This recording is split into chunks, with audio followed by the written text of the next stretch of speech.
Joining me now, Senator Elizabeth Warren, Democrat of Massachusetts. Senator, it was something to behold watching it here on our TV screens. What was it like to watch it play out on the Senate floor? It was electric. I engaged in asking Cory a long question, partly so he gets a little bit of a rest of his voice. This is really something for Cory to take on, but he does it exactly like he said, because he wants to draw attention to how co-presidents Musk and Trump are taking a chainsaw to so much that Americans depend on Social Security, on public education, on the Consumer Financial Protection Bureau, our financial cop on the beat, on cancer research.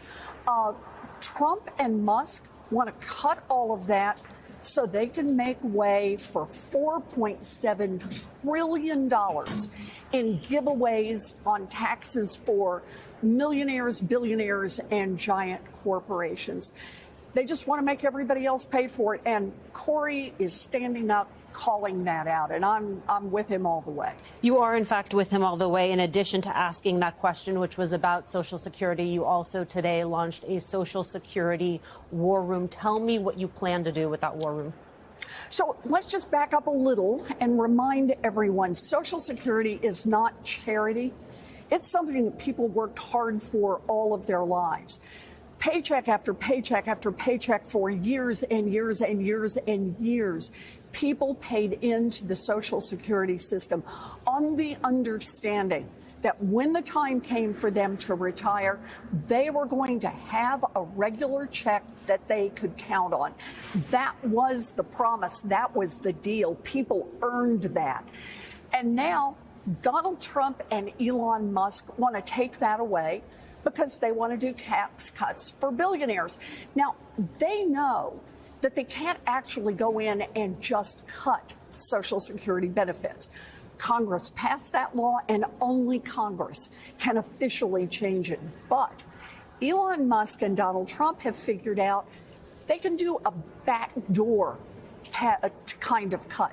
So basically, they want to fire half the people at the Social Security Administration so that it gets a whole lot harder to be able to start your benefits, a whole lot harder to be able to correct a mistake, just a whole lot harder even to get your monthly check. Because to the extent all of that can be put off, all of that can be disrupted, that is the equivalent of a cut in Social Security benefits. So today, Democrats announced that we are establishing a war room. And the war room is going to be there to do investigations. We're going to be there to do the oversight we need. We're going to be holding hearings. We're going to be out at Social Security offices. And we're going to provide a place for people to organize, for people to come together and to tell their stories. Because ultimately, power is with the people. Enough people tell their stories about the importance of Social Security. We push back on Donald Trump, we push back on Elon Musk, and we push back on the spineless Republicans in Congress who are just going along with these Social Security cuts. Senator, are you telling your constituents to anticipate a disruption in services?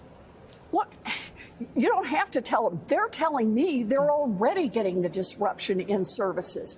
I'm already getting the phone calls. I'm already getting stopped on street corners because people understand that when they've got a problem and they can't get anybody on the phone, that is a disruption in service.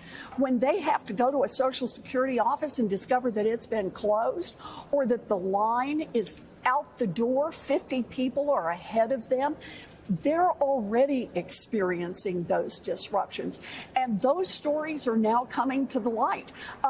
The fellow out in Washington State who had to go into the Social Security office, spend weeks in order to explain that, in fact, he was not dead, and that the money that the Social Security Administration had taken out of his checking account and stopping his benefits is clearly a disruption in service. But understand this. There's an underlying sacred promise. You pay in all your working years, you can count on getting those checks on the other end. You don't have to worry about it. You know that that's the baseline that you can count on.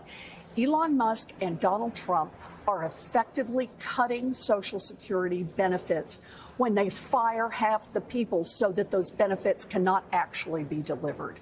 Those dead to alive beneficiaries are what Yeah. former Social Security Administrator Governor Martin O'Malley referred to as a resurrection inside the Social Security office.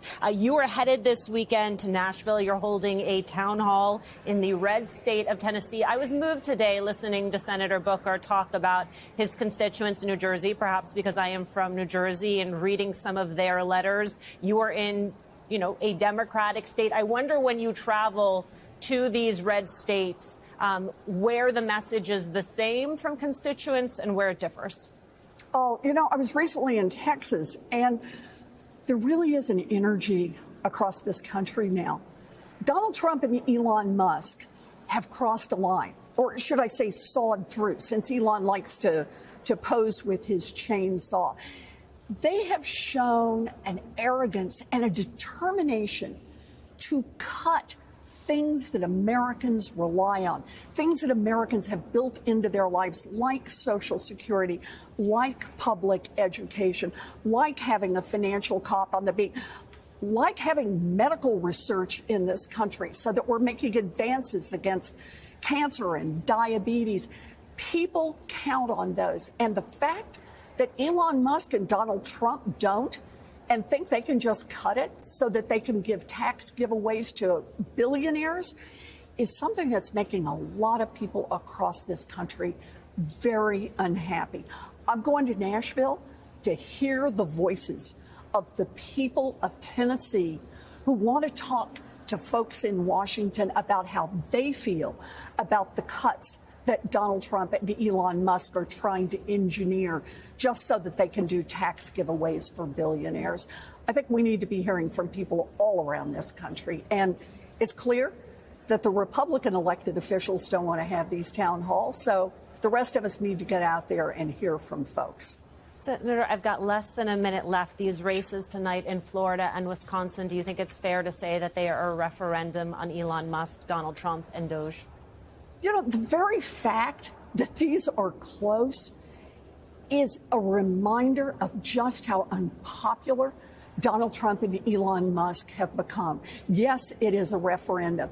When you look at two districts down in Florida that basically Donald Trump, the Republicans, won by 30 points or more, and now people are talking about, wow, this could be close. That is a reminder that ultimately, what Trump and Musk and these spineless Republicans are trying to do is deeply unpopular. And the power in this country does not just rise in the White House and with a chainsaw-wielding billionaire. Real power in this country is with people. Senator Elizabeth Warren, thank you so much for joining us tonight.